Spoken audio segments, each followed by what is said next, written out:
And in the Gospel of Matthew, in Matthew, Jesus' big teaching is the Sermon on the Mount.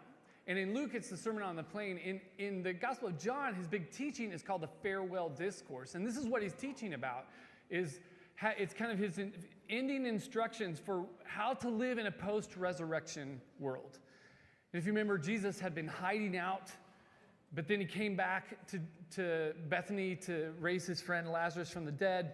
And that's when the Jewish leadership decided they got to kill him. There was his anointing that night, his dinner with his friends. The next morning was his triumphal entry. And Jesus is telling people, he's warning his guys, they're going to try to kill me. And so there was this big dispute in Jerusalem over Jesus during the Passover festival. And Jesus was kind of like, look, believe me or don't believe me. I don't judge. I'm just saying my Father is leading us to the life that we are all longing for. And if you'll follow me, I can show you the way to this. And then he took off with his guys to go observe the Passover.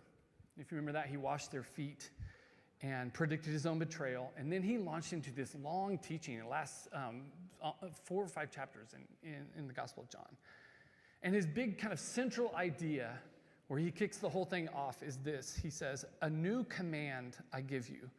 Love one another as I have loved you. So you must love one another. And by this, everyone will know that you are my disciples if you love one another." It's kind of one of our central texts as Christians.